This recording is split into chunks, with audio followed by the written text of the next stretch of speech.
ada orang yang tidak punya ikatan apapun, kita undang ke kamar tidur kita, dan orang-orang menilai karena wajah anaknya nggak happy.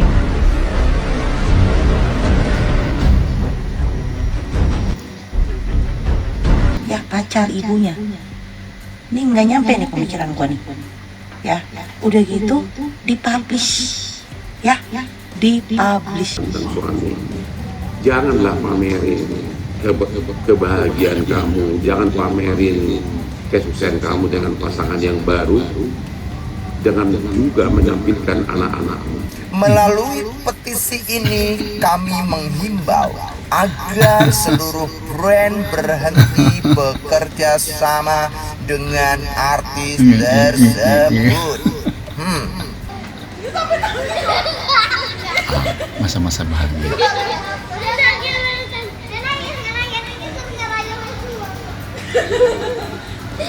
Iya. Masuk ke dalam aktivitas orang dewasa, apalagi di sini ada sisi komersialnya di situ, itu ekspektasi. Emang dulu dia pakai daster di rumah aja, nggak kerja. Tapi ada tapinya. Wah, bisa kena pasal UITE, tapi mereka nggak berani lapor. Mereka malah nyuruh-nyuruh orang. Pak, emang boleh ya Kuncen menyepil foto-foto nama-nama atau tujuan orang yang ke sana? Sebenarnya Bapak pribadi itu memohon maaf ke seluruh netizen, namanya manusia itu ada keteledorannya. Isunya tidak benar, Mas, tidak benar adanya. Mungkin dulu tekanan ya. Sakit-sakit kayaknya hilang semua ya, Wen. Puji Tuhan. Perempuan atau laki-laki? Perempuan, Apakah pekerjaannya presenter? yes, Alasannya kenapa? kecewa.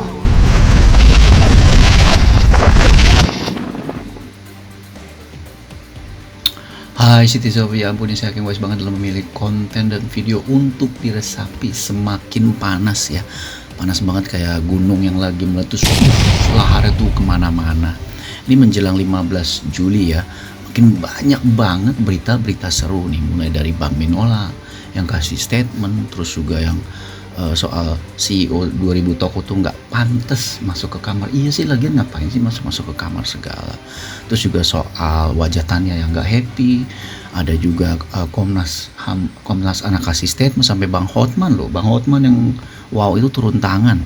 Ruben sindir telek mantan ipar yang ngerasa kece badai itu loh. Terus juga ada perwakilan dari juru kunci atau kunciannya Gunung Kawi yang minta maaf. Dan ada bukti lagi banyak banget deh. Ada pesulap merah. Langsung ya. Next pembelajaran diri. Next ya, jangan iya aja deh buat nyenengin orang sampai kepala jadi kaki ujung-ujungnya dia minta barang nih hasil utang. Diam aja nanti dianggap benar omongannya. Sekarang dijawab dilurusin malah dibilang mungkin. Aduh, nih adiknya marah-marah sendiri. Woi pengasuh terutama lo jangan kemana-mana, coba aku cari kerjaan. Oh, ini soal adiknya ya, mantan adik ipar yang nyari makan dari keringetnya Ruben. Itu setidaknya yang dianggap Ruben seperti itu. Masalah ini memang hanya mereka yang tahu sih ya, karena ini masalah internal keluarga. Kita sebagai pihak luar, apalagi tim ya ampun, cuma bisa melihat dari komentar-komentar dan juga dari expression ataupun reaction dari teman-teman nih yang bagaimana nih soal ini. Tapi itu sekali lagi semua faktanya akan dibuka semua di pengadilan. Itulah yang terbenar. Apakah nanti faktanya dari Saya mau sampaikan baru perhatikan sama saya. Tolong Tolong sampaikan, saya nggak suka loh sebagai ayahnya anak-anak itu dilibatkan untuk bekerja di waktu malam dalam live-nya istri. Yang sampai bahkan injek-injek punggul ya. ya. Bukan istri ya, live-nya mantan gitu ya, mantan istri saya kan begitu. Ya menurut gue sih bisa di ngertiin ya perasaan Ruben ya. Kebayang gak sih anak cewek gue gitu misalnya yang masih di bawah umur disuruh kerja sama mantan istri plus pacar barunya. Ini masih pacar ya, bukan suami. Perasaannya tuh hancur ngelihat begitu. Apalagi ada kebohongan kan, ngakunya sebagai CEO sampai diupload tuh di medsosnya Ruben, CEO di rumah sendiri padahal rumahnya Ruben yang dibayar sama Ruben. Wah parah sih, ini sih parah ya, nggak ada etika sih. Coba kita lihat lagi ya Bang Minola ngomong apa. Yuk. Ya, karena itu kan anak-anak sekolah. Itu kan sudah melanggar aturan ketika anak-anak dipekerjakan untuk live sampai larut malam gitu loh. Nah, tapi kan tidak ditanggapi gitu loh ya. Dan Ruben juga bilang ada batasannya karena bagaimanapun walaupun masih kecil itu anak saya anak perempuan. Iya. Ya, dan itu adalah laki-laki. Laki-laki ini juga belum memiliki status apapun dengan mantan istri saya. Nah itu yang tadi gue bilang ya, laki-laki ini sih belum punya status apapun, nggak bisa diterima sih. Cowok yang bukan suami dari mantan istrinya itu ada di kamar, kayaknya nggak etis banget ya, nggak ada etika. Apalagi ini rumah yang dibayar Ruben dengan keringat sendiri dan kerja keras dia, kayaknya nggak ada etika juga. Ya mungkin gue nggak tahu ya pada saat live, ini kan live itu kan berarti di balik kamera tuh ada tim. Apakah memang beneran di kamar atau ruang lain yang di set seperti kamar, ranjangnya dikeluarin segala macam. Intinya kan itu bernuansa kamar, tapi nggak bagus juga kalau di dalam kamar ada laki-laki yang bukan suami dan ada anaknya juga. Ini nggak etis dalam segi apapun, hukum manapun nggak ada yang mendukung. Tapi artinya juga ini nggak diindahkan. Dan kemarin Ruben ngomong sama saya karena masalah di suatu kamar ini kan sebenarnya sudah nggak pantas ya di kamar gitu ya. Tapi rame juga sebenarnya. Ya di kamar tidur, ya walaupun rame kan tapi di kamar tidur. Masa ada orang yang tidak punya ikatan apapun kita undang ke kamar tidur kita dengan alasan apapun. Nah, apalagi ketika kemudian ditunjukkan anaknya lagi pijak punggung gitu. Ya. Dan orang-orang menilai karena wajah anaknya nggak happy. Seperti tertekan gitu. Kayak disuruh. Ya nggak happy lah. Karena kalau happy kan mungkin dia anggap itu sebagai mainan gitu ya, candaan. Tapi kan ini kan nggak happy. Nih kita lihat ya dalam video ini Tania ya yang disuruh sama ibunya untuk injak-injak punggung. Ini memang settingnya kamar, tapi gue sendiri nggak tahu apakah atau ruangan lain yang disetting jadi kamar. Itu ada banyak orang ya, ada adiknya Sarwenda juga dan anak juga, berarti keponakannya Sarwenda. Tapi dilihat memang dari wajahnya Tania ini terlihat tidak happy, tidak menganggap ini sebuah permainan, dan ini seperti dipaksa atau enggak ya gue nggak tahu karena kan situasinya nggak jelas. Tapi yang terlihat dari kamera yang kita bisa lihat dengan mata telanjang, mukanya tidak happy. Nah jadi inilah yang sebenarnya dari awal sudah menjadi peringatan bagi Ruben.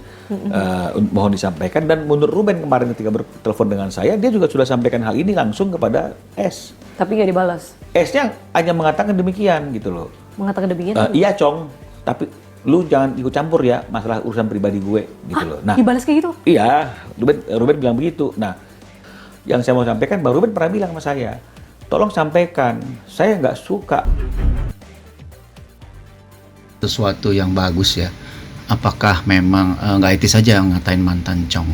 Ini gue sebagai penontonnya yang ngerasa nggak etis gitu. Walaupun memang mau masa lalunya apapun, itu kan semua pekerjaan. Demi pekerjaan, acting.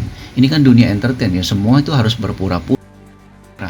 Kalau misalnya sampai seperti itu dan ada buktinya, wah ini bisa berat banget nih. Bisa menguntungkan dari pihak Ruben. Karena semua bukti-bukti chat itu pasti dipegang.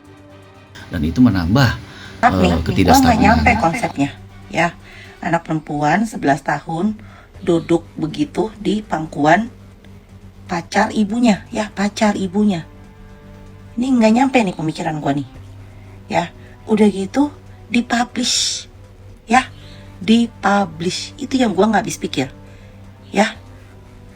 Jangan bilang lah itu kan urusan dia, lah lu publish di sosial media ya, otomatis ini akan menjadi apa ini? Gak paham gue. Mohon maaf nih, gue gak nyampe konsepnya. Ini sama juga sih, gue juga gak nyampe konsepnya. Si Gio ini tahu etika gak ya? Maksudnya sih gue ngerti ya, dia tuh berusaha ngambil hati Sarwenda lah. Gue paham lah sebagai namanya juga pacaran ya. Anaknya dibaik-baikin seolah-olah akrab. Tapi ini cowok ya, dia cowok dan bukan suami, baru pacar. Anaknya tuh duduknya tuh begitu, dia sambil tiduran terus taruhnya di sekitar perut. Ini anaknya perempuan. Ini buat narik simpati atau buat apa? Memang gue yakin di situ juga mungkin ada Sarwenda atau enggak. Tapi kan itu ada tim orang lain juga. Cuman kayaknya kita ngelihatnya tuh nggak etis. Apalagi bapaknya. Bapak sama anak perempuan itu overprotective. Mohon para pasangan yang sudah bercerai dan punya anak. Kalau kebetulan misalnya kamu cewek lebih sukses dari mantan suamimu dan kau yang membawa anak dari hubungan dengan mantan suami, janganlah pamerin kebahagiaan kamu, jangan pamerin kesuksesan kamu dengan pasangan yang baru dengan juga menampilkan anak-anakmu. Itu menyakiti hati mantan suamimu. Biar bagaimanapun mantan suamimu itu adalah bapak darah dari anak-anakmu. Ya, kenapa saya ngomong begini? Karena Hotman selama puluhan tahun sebagai pengacara telah menangani berbagai kasus seperti ini, dan pasti kau akan dihujat. Misalnya kau istri dapat suami, sekalipun suamimu itu kaya, jangan pamerinlah di medsos. Nah itu bener ya, jangan pamer di medsos. Itu bener banget. Kebersamaan kamu dengan anak-anak itu, ya nggak boleh begitu. Mending kaya kalau ternyata bokeh walaupun bodinya bagus. Hah? Bodi bagus itu hanya ukuran bulan. Begitu si cowok itu nggak punya uang, pasti nggak ada rasa lagi kamu sama dia. Ya, itu saya pernah nangani seorang anggota DPR, mantan anggota DPR yang cantik. Suami keduanya ganteng banget. Tapi dalam hitungan bulan suka minta uang pulsa, minta uang Grab. Bayangin coba di mana harga diri laki-laki, ya. Jadi janganlah pamer. Seganteng apapun badannya, itu cuma darah dan daging. Akhirnya jadi bau kalau dia bokeh. Oke? Jangan sakiti hati mantan suamimu dengan memamerkan kebahagiaan dan kemewahan kamu bersama dengan cowok barumu atau cowok selingkuhanmu, bersama-sama dengan anakmu di medsos. Halo, pesan untuk para pasangan yang sudah bercerai dan punya anak. Kalau kebetulan misalnya kamu cewek lebih sukses dari mantan suamimu, dan kau yang membawa anak dari hubungan dengan mantan suami, janganlah pamerin kebahagiaan kamu, jangan pamerin kesuksesan kamu dengan pasangan yang baru, dengan juga menampilkan anak-anakmu. Itu menyakiti hati mantan suamimu. Biar bagaimanapun mantan suamimu itu adalah bapak darah dari anak-anakmu. Ya, kenapa saya ngomong begini? Karena Hotman selama puluhan tahun sebagai pengacara telah menangani berbagai kasus seperti ini, dan pasti kau akan dihujat. Misalnya kau istri dapat suami, sekalipun suamimu itu kaya, jangan pamerinlah di medsos kebersamaan kamu dengan anak-anak itu. Ya, nggak boleh begitu. Karena kalau misalnya itu terjadi, seperti yang sekarang udah terjadi nih, terbukti kan akhirnya mengundang emosi, kemarahan dari pihak mantan suami dari Ruben. Dan terbukti akhirnya ada poin-poin yang bisa membuat image, ya istilahnya image mereka di mata netizen itu jadi jelek. Nah sekarang Ruben sudah berhasil merebut simpati karena dia berjalan pada tracknya yang sebenarnya. Nah sementara pihak sana, Sawenda Magio, salah, menurut gua salah. Bukannya gue bilang ini pasti salah, tapi ini pribadi gue bilang salah. Jangan memamerkan. Dan ternyata pendapat gue ini didukung sama Bang Hotman. Bang Hotman yang udah jago banget nih, pengacara kelas Wahid kakap lah. Dan dia sendiri bilang puluhan tahun tuh nanganin kasus seperti ini. Tadi dia bilang ada mantan anggota DPR, cewek punya cowok ganteng tapi mau minta uang dulu lah, istilahnya mau kondo ya, itu nggak bagus. Nah ini juga kan kasusnya, walaupun nggak mau kondo tapi dia berbohong soal CEO, terus juga sama anaknya begitu banyak yang menghujat, nggak cowok nggak cewek menghujat semua.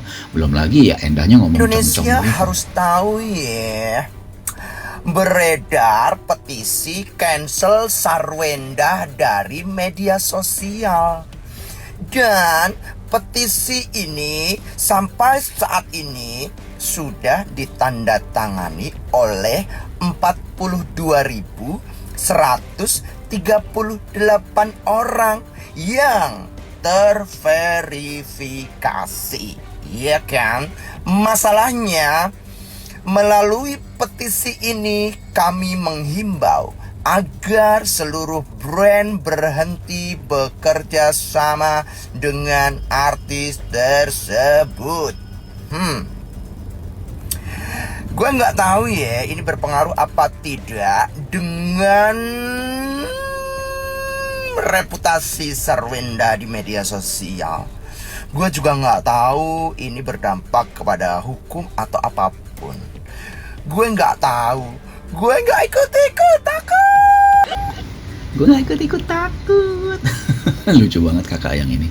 Tapi ini memang benar ya, dampaknya secara hukum mungkin nggak, tapi secara sosial dan media sosial ini berdampak dan itu berpengaruh pada bisnis. Kita tahu sendiri kan, live dan juga pekerjaan-pekerjaan entertainment itu yang menentukan adalah penonton, netizen. Ini 42.138 yang tanda tangan kemarin ya, kalau nggak salah gue bikin itu petisinya baru 20.000 berapa ya, pokoknya yang kemarin deh. Netizen yang tahu tulis di komentar ya. Kira-kira kemarin tuh 20.000, berarti dalam satu hari nambah 20.000 tanda tangan. Berarti besok 60.000, besok lagi 80.000, ini bisa ratusan ribu bahkan jutaan. Kita lihat aja nih sampai tanggal 15 Juli tanda tangannya udah berapa. Wah itu produk tuh sama brand lihat, wah jangan pakai dia lagi deh, bermasalah.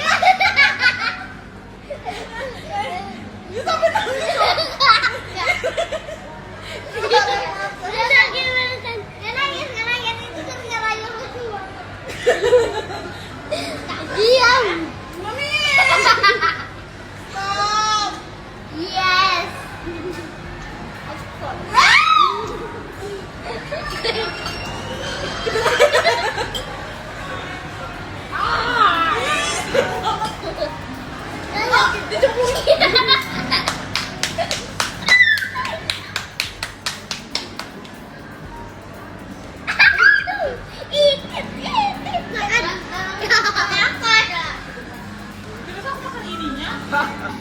Ya masa-masa bahagia ya. Ini kalau nggak salah video ini diambil tahun 2025 sama Ruben waktu lagi jalan sama anaknya. Bahagia banget.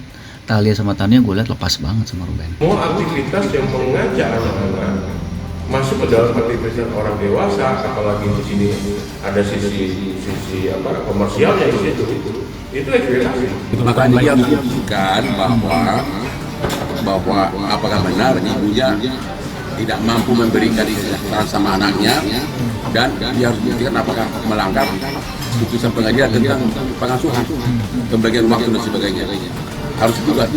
Kalau gua nggak mau rekomen sama kalau gua ambil aja nanya.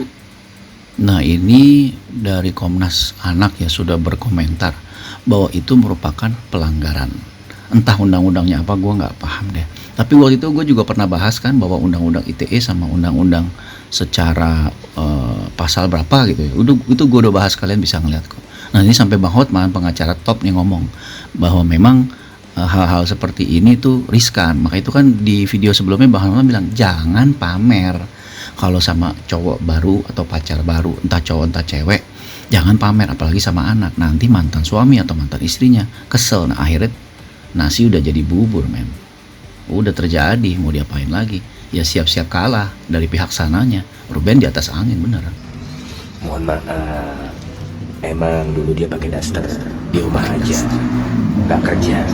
Tapi ada tapinya, semua kebutuhan hidupnya terpenuhi dan tercukupi oleh Ruben. Dan logika ya, biasanya perempuan yang terpenuhi kebutuhan hidupnya dan tercukupi kebutuhannya sama sang suami itu mendingan di rumah aja. Coba tanya sama dia. Ya, kan jejak digital ada, ya kan? Terlihat jelas kebahagiaannya. Daripada sekarang stylish sih, cantik, yakin terpenuhi. Ya ini semua yang tadi gue udah bilang ya, nasi udah jadi bubur, segala sesuatunya sudah terjadi, dia sudah live, ada keluar pula kata-kata Cong yang waktu itu yang bikin jadi heboh banget semuanya. Akhirnya sekarang kita tinggal tunggu aja tanggal 15-nya nih. Pihak pengadilan keputusannya bagaimana? Hak asuh jatuh ke tangan siapa? Tetap di Sarwenda atau jatuh ke tangan Ruben? Karena kalau menurut gue, feeling gue ya, karena gue sering bikin konten tentang ini, feeling gue sih bisa jatuh ke tangan Ruben. Karena fakta-fakta dan bukti-bukti menjelaskan lingkungan yang diciptakan oleh Sarwenda untuk Tania dan Talia itu tidak sehat. Dan begitu banyak yang mendukung Ruben. Banyak banget. Udahlah, gak usah sok laki. Yang gue takutin nanti mantan lu yang boti itu bakalan speak up. Takut banget deh. Ternyata bekas boti. Terus dengan pedenya lu ngata-ngatain cangcong. Padahal cowok lu sekarang itu mantannya Boti. Teruntuk CEO, udahlah nggak usah sok laki. Yang gue takutin nanti mantan lu yang Boti itu bakalan speak up. Ini no comment ya. Gue sih nggak komen, gue ketawa cuma lucu aja nih si orangnya ini. Tapi ini no comment karena ini nggak valid informasinya bahwa CEO itu mantan Boti. Buktinya dari mana? Jangan asal sembarangan ngomong. Tim Dia Ampun nggak mau ngambil. Kalau kayak begini nggak bakal kemakan. Kita standing groundnya adalah kebenaran dan fakta. Jadi ini nggak valid ya, lucu-lucuan aja. Wenda, itu benar deh yang pesugihan di Gunung Kawi. Isunya tidak benar mas, tidak benar adanya. Tidak benar ya, karena saya yang mendampingi beliau dari mulai acara sampai selesai. Berarti itu berita bohong kalau Sarwenda pesugihan ya, sangat bohong sekali. Sangat bohong sekali ya. Monggo, gimana keadaan di Gunung Kawi setelah ada fenomena seperti ini Pak? Ada dampak negatif dan dampak positifnya. Jadi dampak negatifnya orang-orang yang tadinya ke Keraton Gunung Kawi iku ajrek, takut termedia. Berita bagusnya semakin banyak orang yang penasaran datang ke Keraton Gunung Kawi. Apa emang boleh ya Kuncen menyepil foto-foto nama-nama atau tujuan orang yang ke sana? Sebenarnya Bapak pribadi itu tidak diperbolehkan ya. Sebenarnya kita tidak diperbolehkan ya. Jadi itu adalah kesalahan, makanya dengan hilapnya seseorang, Bapak di sini mewakili semua kawan-kawan di Keraton Gunung Kawi untuk memohon maaf ke seluruh netizen. Namanya manusia itu ada keteledorannya ya. Artis-artis terkenal, contoh istrinya Robert Unsu apa gitu, Sarwenda apa gitu. Sarwenda itu benar deh yang pesugihan di Gunung Kawi. Isunya tidak benar mas, tidak benar adanya. Tidak benar ya, karena saya yang mendampingi beliau dari mulai acara sampai selesai. Berarti itu berita bohong kalau Sarwenda pesugihan ya, sangat bohong sekali. Sangat bohong sekali ya. Jadi clear ya, mulai sekarang kita nggak akan bahas-bahas lagi. Sarwenda memang tidak pesugihan. Ada statement dari perwakilan juru kunci. Nah kalau misalnya yang ada juru kunci di footage-nya atau videonya pesulap merah itu berarti dia salah. Nah ini perwakilan ya. Bahkan dia mewakili dan meminta maaf juga. Ada efek positifnya, jadi banyak yang penasaran ke sana. Tapi negatifnya ada beberapa. Gue udah bikin di video kemarin kalau misalnya kalian bisa lihat. Ada beberapa bagian dari Gunung Kawi, tempat-tempat yang nggak boleh kalau nggak salah di keratonnya. Itu nggak boleh sampai ke sana. Padahal dulunya sebelum pesulap merah viral boleh. Sayang sekali ya. Jadi ini. Dengan jujur, sebutkan nama teman yang mengecewakan Kak Ruben Onsu. Inisial aja lah ya. Oke. M. Perempuan atau laki-laki? Perempuan. Apakah pekerjaannya presenter? Yes. Alasannya kenapa? Kecewa. Apa yang membuat kecewa? Dia tahu kok. Tapi aku nggak tahu loh. Iya kita nggak tahu. Ya pokoknya dia tahu lah. Boleh kasih tahu nggak sih Kak? Kenal nggak? Kita kenal. Kita kenal nggak kita? Kenal bang. M. Presenter. Ya aku kecewa aja sih, maksudnya. Siapa Kak? Ya kecewa. Aku sudah, untungnya gini, gue nggak munafik sih. Gue pernah menyampaikan itu langsung ke dia gitu. Mukanya glowing banget sekarang ya. Iya iyalah, sebelahnya siapa dulu? Glowing dari dalam ya. Kalau mungkin dulu tekanan ya. Sakit-sakit kayaknya hilang semua ya Wen. Puji Tuhan. Puji Tuhan. Ya ini sih nggak etis ya. Mereka kan berteman. Kayak gue aja misalnya ketemu sama mantannya istrinya mantannya istri teman gue, terus gue bilang wah hebat ya gini, terus teman gue tahu tersinggung lah. Jadi M ini gue nggak tahu siapa adanya ya, sesuai video kali ya. Kan dia suka gibah tuh sama satu lagi si pekerjanya satu lagi, terus dia gibahnya di rumahnya si Ruben. Berarti ibarat kata dia kayak kita ya, kayak babu yang lagi gibahin majikan di rumah Kak. Bukan gue ya yang ngomong babu, bukan gue ya. yang ngegibahin di rumah majikan. Kayak babu gibahin majikan di rumah majikan. Bukan gue yang ngomong ya. Plastik sampah sama tisu 5,2 juta lu. Plastik sampah sama tisu 5,2 juta. Gua beli cuma 30.000. Ya ampun, 5,2 juta. Ini lu beli makanya di tempat gue. Nih, plastik sampah nih. Sampai ditunjukin lagi plastik sampah 30.000-nya, nggak perlu juga kali Mamski. Tapi Mamski gue ngerti banget sih, emosi banget. Dia ngawal masalah ini sih udah dari dulu nih, dari awal-awal banget. Dan dia dukung Ruben. Gue sih ya bukannya bilang gue pro ke dia ya, tapi seru aja sih kalau ada dia. Dan semua jadi rame. Oke, sekian dulu ya Citizen of dari Ya Ampun, bye-bye.